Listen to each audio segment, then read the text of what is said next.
ಕುಮಾರಸ್ವಾಮಿ ಅವರ ಮಾತು ಬಹಳ ಚರ್ಚೆಗೆ ಗ್ರಾಸವಾಗ್ತಾ ಇದೆ.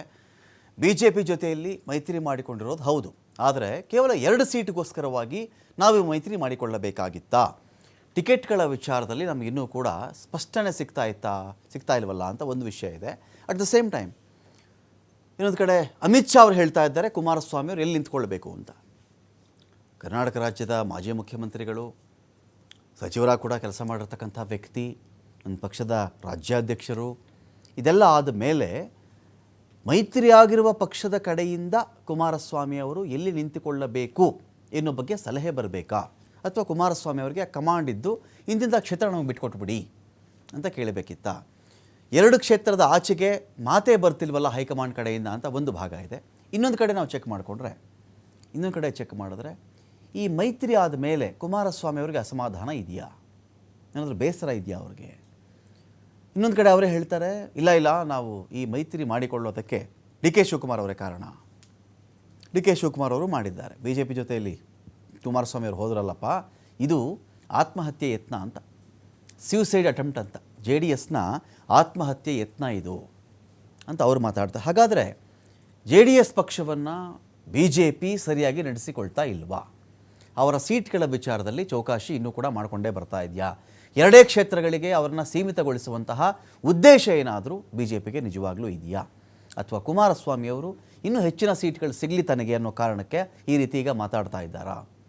ಅವರು ಚೌಕಾಶಿ ಶುರು ಮಾಡ್ಕೊಂಡಿದ್ದಾರಾ ಅಂತ ಎಲ್ಲ ವಿಚಾರಕ್ಕೆ ಸಂಬಂಧಪಟ್ಟಂತೆ ಡಿಬೇಟ್ ಶುರು ಮಾಡ್ತೀನಿ. ಅದಕ್ಕಿಂತ ಮುಂಚಿತವಾಗಿ ಯಾರು ಇದ್ರ ಬಗ್ಗೆ ಏನೇನು ಹೇಳಿಕೆ ಕೊಟ್ಟಿದ್ದಾರೆ ನೋಡ್ಬಿಡಿ. ಅವರ ನಮ್ಮ ಒಂದು ನಡುವೆ ಮಾತುಕತೆ ನಡೆದಂಥ ದಿನದಿಂದಲೂ ನಾವು ಕೇಳಿರ್ತಕ್ಕಂಥದ್ದೇ 3 ಸೀಟು, 3ರಿಂದ 4 ಸೀಟ್ ಕೇಳಿದ್ದೇವೆ. ಬಹುಶಃ ನಮ್ಮ ಶಕ್ತಿ ಅವ್ರಿಗೂ ಗೊತ್ತಿದೆ. 3ರಿಂದ 4 ಸೀಟನ್ನು ಇವತ್ತು ಕೊಡ್ತಾರೆ ಅಂತಕ್ಕಂಥ ನಂಬಿಕೆಯನ್ನು ನಾನು ಇಟ್ಕೊಂಡಿದ್ದೇನೆ. 2 ಸೀಟ್ ತಗೊಳ್ಳಿಕ್ಕೆ ನಾನು ಇಷ್ಟೆಲ್ಲ ಪ್ರಯತ್ನ ಪಡಬೇಕಾ, ಇಷ್ಟೆಲ್ಲ ಹೊಂದಾಣಿಕೆ ಬೇಕಾ ನನಗೆ? ಹಾಸನದಲ್ಲಿ ಮತ್ತು ಮಂಡ್ಯದಲ್ಲಿ ಈಗಲೂ ಹೇಳ್ತೀನಿ, ಸ್ವತಂತ್ರವಾಗಿ ನಮ್ಮ ಅಭ್ಯರ್ಥಿಗಳು ಗೆಲ್ತಾರೆ. ಸ್ವತಂತ್ರವಾಗಿ ಒಂದು ಟ್ರಯಾಂಗ್ಯುಲರ್ ಕಂಟೆಸ್ಟ್ ಆದರೆ ಸುಲಭವಾಗಿ ಗೆಲ್ತೀವಿ.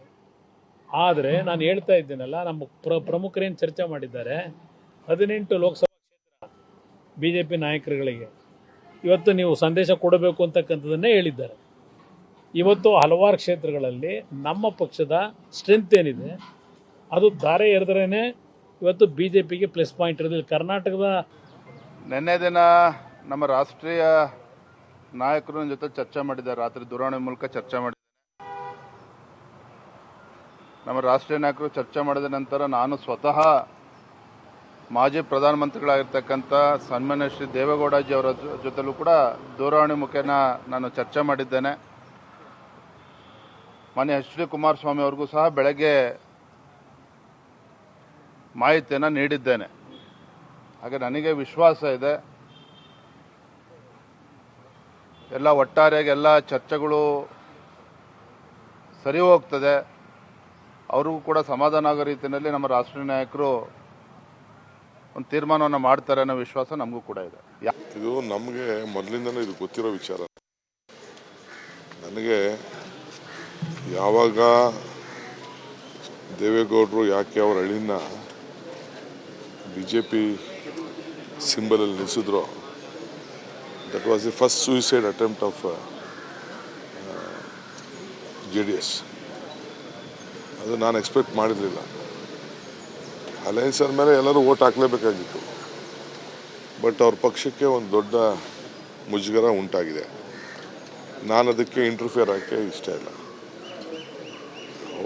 ಅವ್ರದ್ದು ಸಿಟ್ಟಿಂಗ್ MLAಗಳಿದ್ದಾರೆ, ಸಿಟ್ಟಿಂಗ್ MPಗಳಿದ್ದಾರೆ, ಕೆಲವು ಕಡೆ 2 ಕ್ಷೇತ್ರದಲ್ಲಿದ್ದರು, ಕೆಲವು ಕಡೆ 1 ಕ್ಷೇತ್ರದಲ್ಲಿದ್ದರು. ಅವರ ಸ್ಟ್ರೆಂತು ಅವ್ರಿಗೆ ಬೇಕಾಗಿತ್ತು. ಇನ್ನು ಸೀಟ್ ಹೊಂದಾಣಿಕೆ ವಿಷಯದಲ್ಲಿ ನಾನೇನು ನಿನ್ನೆ ಹೇಳಿದ್ದೇನೆ,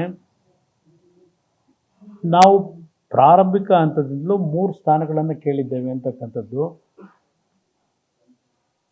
BJPಯಿಂದ ನಮಗೆ ದೆಹಲಿಯ ಹೈಕಮಾಂಡ್ ಶಿವಕುಮಾರ್ ಅವ್ರನ್ನ ಕೇಳಲಿಕ್ಕೆ ಬಯಸ್ತೀನಿ. ಇವತ್ತು ನನ್ನ ಪಕ್ಷದ ಪರಿಸ್ಥಿತಿ ಬೆಂಗಳೂರು ಗ್ರಾಮಾಂತರ ಜಿಲ್ಲೆನಲ್ಲಿ ಪಾರ್ಲಿಮೆಂಟ್ ಕ್ಷೇತ್ರದಲ್ಲಿ ಈ ಹೊಂದಾಣಿಕೆಯನ್ನು ಮಾಡ್ತಕ್ಕಂಥದ್ದಕ್ಕೆ ತೀರ್ಮಾನ ಮಾಡಲಿಕ್ಕೆ ಮೂಲ ಕಾರಣ ನೀವು ಮೂಲ ಕಾರಣ ನೀವು. ನಾನು ಯಾಕೆ ನನಗೂ ಸಂಬಂಧ, ನಾವು ಬಿಜೆಪಿಯಿಂದ ದೂರ ಇಡುವಂತ ಕರ್ಕೊಬಂದು ಚೀಫ್ ಮಿನಿಸ್ಟರ್ ಮಾಡ್ದೋ, ನಾವು ನಮ್ಮ ಡ್ಯೂಟಿ ಮಾಡ್ದೋ, ಅವ್ರ ಕೈಲಿ ಉಳಿಸ್ಕೊಳಕ್ ಆಗ್ಲಿಲ್ಲ, ನಾವೇನ್ ಮಾಡಕ್